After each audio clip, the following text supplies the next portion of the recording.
If you want to be that person, you have to have a certain mindset. And that's what my mindset is. It's not even about, this is what's interesting. It's not even about truth. And I know that sounds crazy. It's not so much of me looking and going, what's true? It's more about me believing in what I need to believe to be as successful as possible.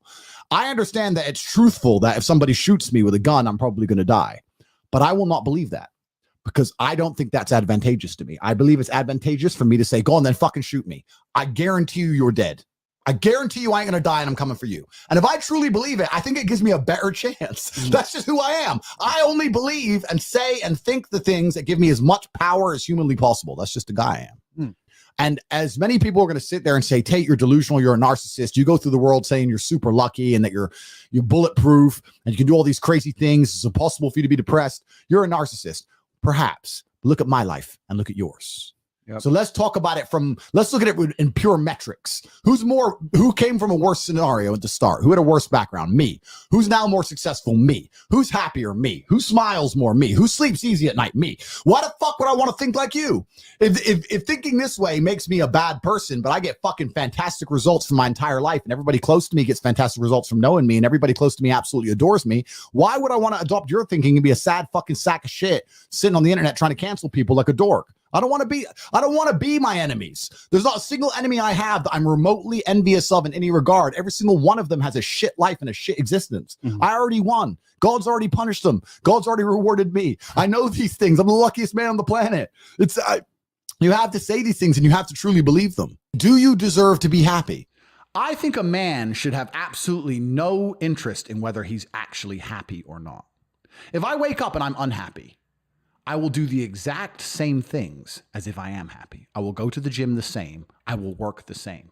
How I feel has no impact on how I live my life. I don't think happiness as an index is a healthy view for a man to have on life success. Women are different. Women just want to be happy, right? Women just want to smile. They don't care how. They don't care if they deserve it or not. As long as they get to smile, women are happy. That's women. But I think for a man, if you're waking up and going, oh, am I happy? Am I not? You're looking at life wrong.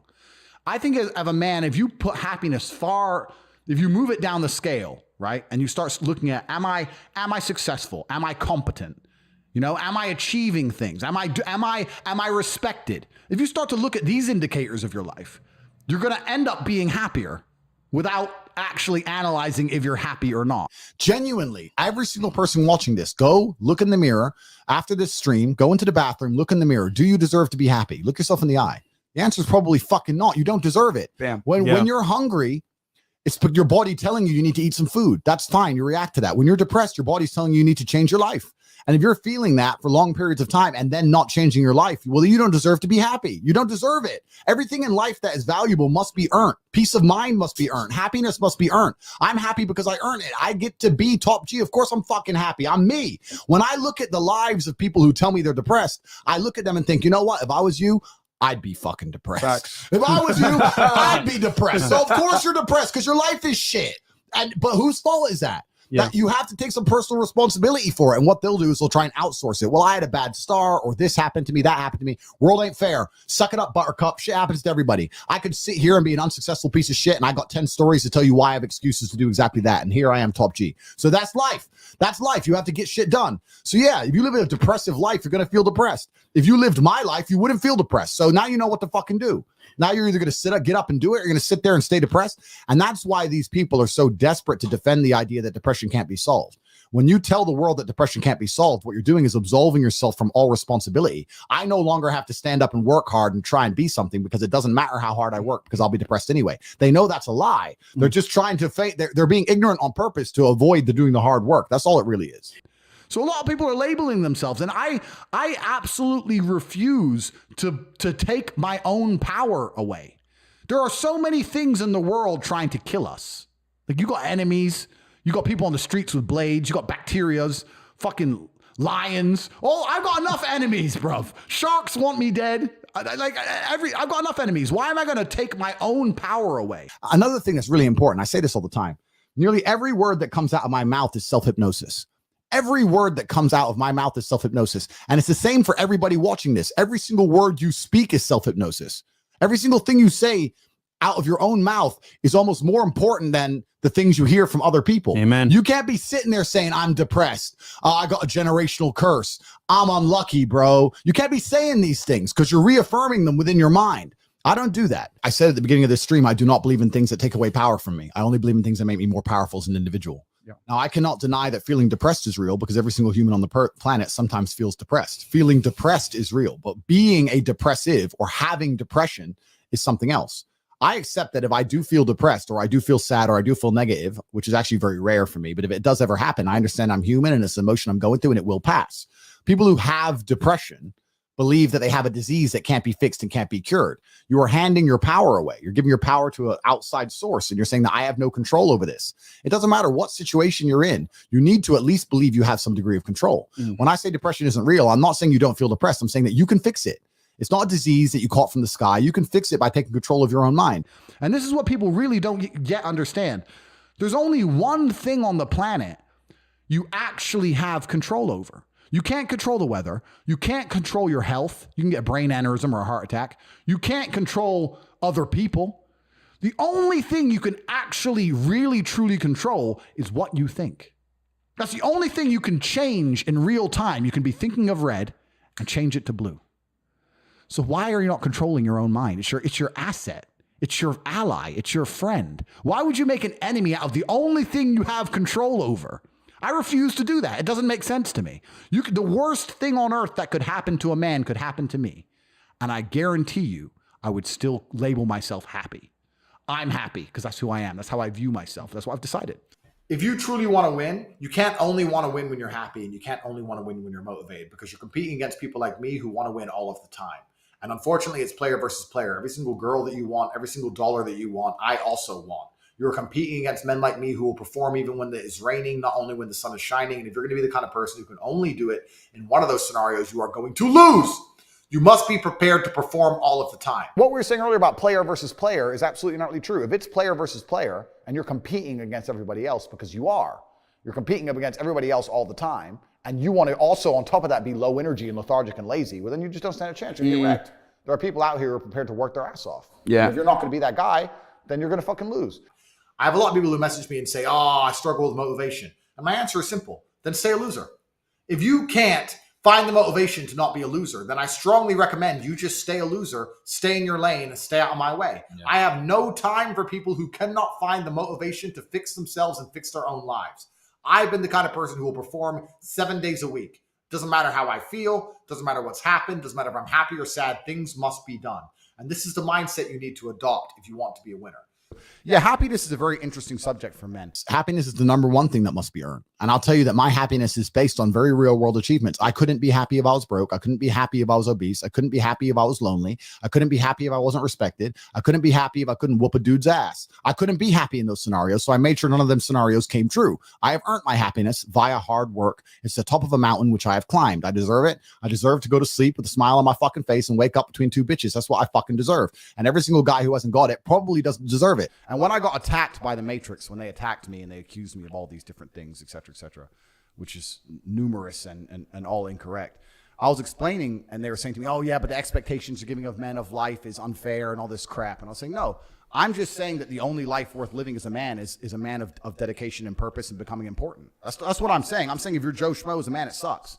So stop being Joe Schmo. I'm telling the younger generation that if they don't get up and work hard and make sure that they're important, that the world's not going to give a shit about them. As a man, you're born with no inherent value. You have to become important. You have to go through some pain or go through some suffering to make people care about you. Otherwise, you're not going to matter. And when I say this about the difference between men and women, they think I'm attacking females. Absolutely not. I'm not attacking women. I'm just saying that a woman can wake up, put makeup on, go to the club or go to the party and still be a jewel. She still exists. People still want her. Mm-hmm. As a dude, if you walk into the party and you've put no effort into your life, nobody gives a shit. Mm-hmm. Nobody gives a shit about you. And every man out here knows. And one of the great things about the masculine journey and masculinity is that we've all lived a semi-similar story. It's kind of cool. Like we've all been the teenager, gets heartbroken. We've all been unimportant. We've all like worked hard and then started to get some clout. And then we've all kind of lived the same kind of journey. So I say to everybody out there, yeah, if you don't follow that path and follow that journey and in one way or another get to the top, whether it's fighting, whether it's comedy, whether it's musician, whatever it is, If you're just going to stay somewhere near the bottom and then at the age of 44, email me saying I'm depressed, well, of course you're depressed because you're a fucking loser. Yeah. But that was your choice because you have to build yourself as a man. And if you decide not to build yourself, then your life's going to suck. I can't imagine life as a man who wasn't competent, but I know for sure it must be miserable. It must be miserable. You're a feather in the wind. You're just being blown by the tides of life and you're just getting knocked from place to place. And you've handed all control of your life over to somebody else. And those people who you've handed control over to, whether it's the government, whether it's your job, whether whoever it is, they care about you less than you should care about yourself. And it's just a bad decision to make. Why would I see somebody as my equal? Why would I sit there and see you as my equal when I've suffered my entire life to be valuable and you've refused to suffer and just sit around on your ass all the time? Good. When I've gone through endless pain to be the man I am, and then you just sit there and talk like we're equals. We're not equals. I've been through shit. You decided not to go through shit. That's fine. That was your life decision. That's your prerogative. Yeah. But you have to live with those decisions. You can't complain now that I get to be top G and you don't. That was your choice. Yeah. So it's kind of, that's the thing about being a man. And that's what I was saying to the kids. It's like, look, you need to get up and it's going to be very, very difficult. The world's getting harder and harder, especially for men. It's all clout. It's all status. There's no way you're going to matter unless you get up and you work extremely hard. And for some reason, they thought I was toxic and I had to be deleted. That's what they wanted me to do. They wanted me to quit and be demotivated. And I'll make it clear now, I've been massively successful on my new platform, Rumble. But even if I had one subscriber, I would be posting just like before, podcasts just like before. I'm indefatigable. I do not give up. I do not get tired. I do not quit. That's what they want. That's what the enemy wants from me. They want to try and win a war of attrition. They want to wear me down and hope I quit and give up and go, oh, I'm not getting any traction now. I don't have YouTube. This is going to be hard, etc. I am not that guy. I'm not that guy. I'm the guy who keeps going. And if you're truly indefatigable in life, and perspicacious, that's my favorite saying, the one I say all the time, unmatched perspicacity coupled with sheer indefatigability makes me a feared opponent in any realm of human endeavor. It's absolutely and utterly true. If you pay attention to the things that are happening around you and you do not quit, you will be a dangerous opponent in any realm of human endeavor. It doesn't matter what you try and do. Cancel me. Fucking cancel me. Cancel me again. Do it again. It ain't going to change anything. I'm a man who lives true to God and says what he means and means what he says. And I know the things I say are good for society and good for the world. I didn't put a fucking magic spell on anybody. The reason people listen to me is because they like what I say and they know that I'm telling the truth. That's the reason I am here.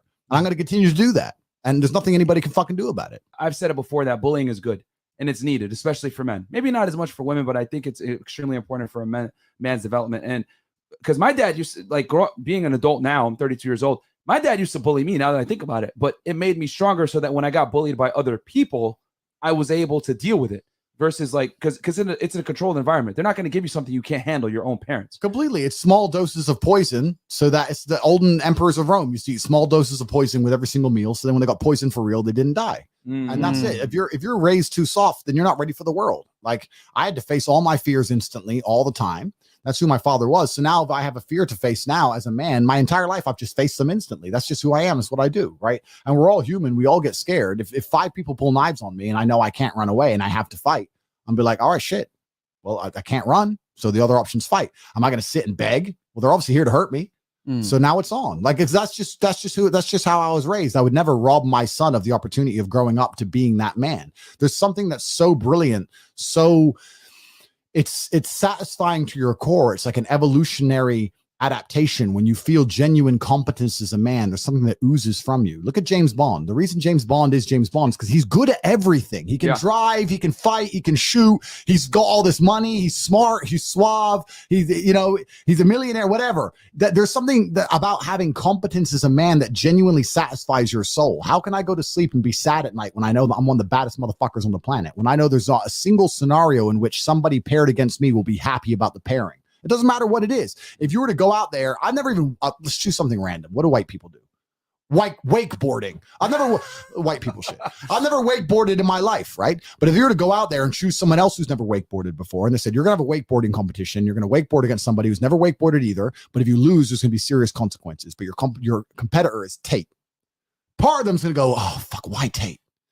I've never even wakeboarded. They have no reason to fear me besides the fact that it's my last name and they know that I am indefatigable and perspicacious and that I am a feared opponent in any realm of human endeavor.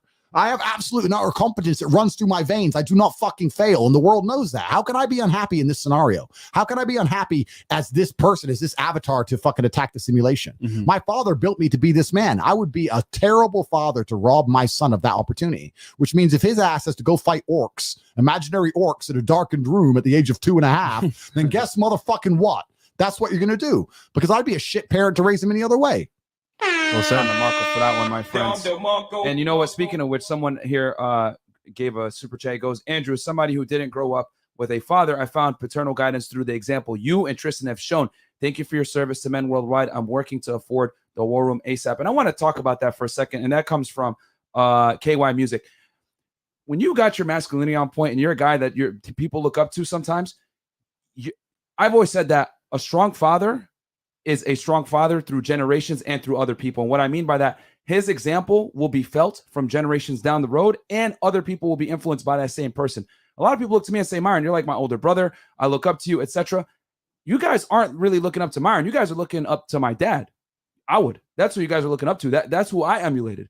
And that's why it's so important to have a father, because if you have a strong father, not only will he guide you, then you become that man, and other people are going to look to you and you can guide those people. So one strong man can literally change generations of other families if he's strong enough. And that's what you're doing, Andrew, as well. You and your brother came from a strong father, and you guys have been able to impart that wisdom, that strength, that ability to not be fatigued through bullshit.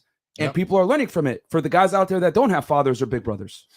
Absolutely. And it's a natural state of being for a person who's confident with themselves and knows that they're speaking the truth. And also it pleases God, and it pleases the universe, and it pleases the world. And that's what I'm here to do.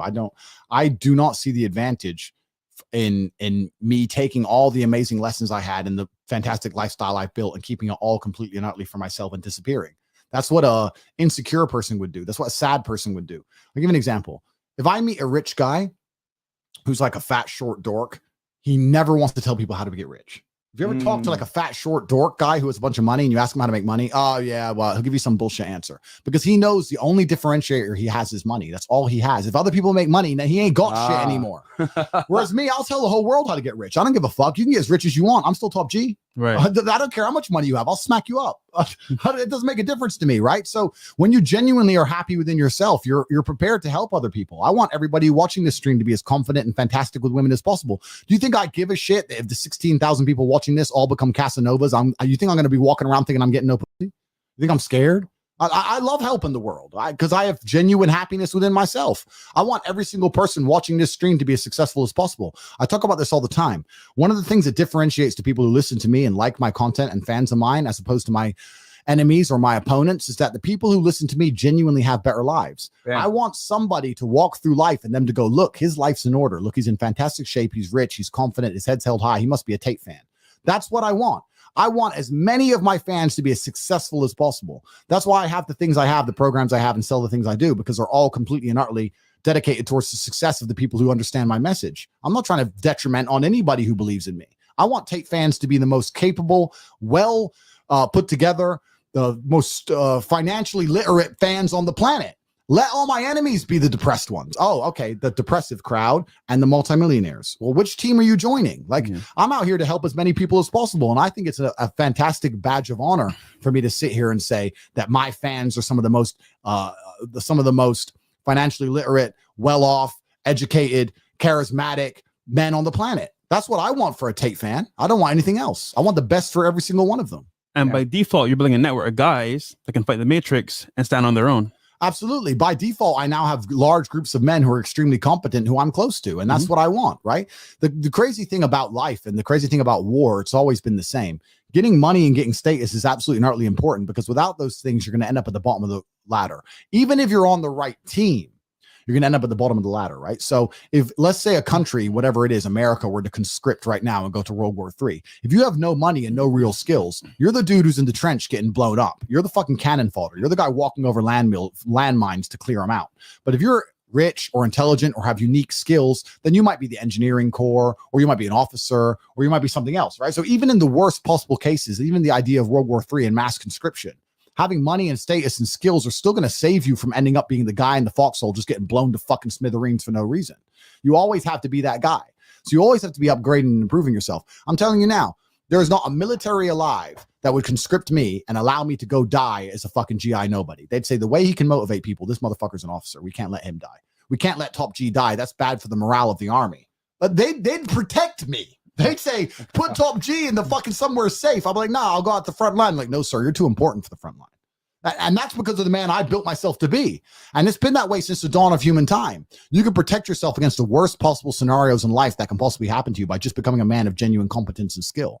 And that's why I don't understand how these men are just waking up each day and not trying to do exactly that. It's crazy. Ani, speaking of military, great question here. And I think a lot of guys can learn. Guys, I'm prioritizing questions that guys can actually learn from and become better from. And this one's a great one. He goes, $100. Andrew, I'm in the Army and my best friend drowned 2 weeks ago. Broke my heart. I had to speak to his mother. We were both 20 years old. Every day I was progressing our relationship similar to your brothers in sense of brotherhood. Life felt vaporous. How do I deal with grief of my closest friend passing away? Well, what does your closest friend want for you now that he's gone? If he was alive for an hour and you could talk to him, what do you think he'd be telling you to do? Would he be telling you to sit around and be sad? Would he be telling you to give up? Or would he be telling you to obviously speak to his mother, talk to her, stay in touch with the family, and be as fantastic as you possibly can? He'd be telling you to keep his memory alive. And what's amazing about being a fantastic person is that people are interested in your origin story, and that allows the people who you care about to live forever. The reason my father is discussed so often on the internet is because I'm so fantastic and people want to know about my upbringing. We just talked about it. Yep. I keep my father alive through my absolute competence and individualism and exceptionalism. My father lives forever through me. If I was Joe Schmo, who would be asking me about my father? Yep. Fucking nobody. So if you want to keep your best friend alive and he had an impact on your life, then you need to go out there and become the most fantastic person ever. So when people give a shit, because nobody's going to give a shit if you aren't fantastic. When people give a shit about your upbringing and the life you've lived, you can talk about your best friend and the experience you had and how his death affected you. If you go out there and become fantastic, then he gets to live forever. If you stay a nobody, then he doesn't. So if you truly give a fuck, then you know what to do.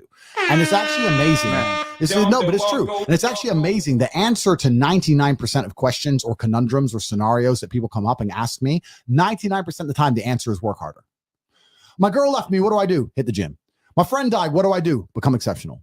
I'm sad. What do I do? Train. Like the answer is nearly universal. Yep. It's always working harder is never going to not help.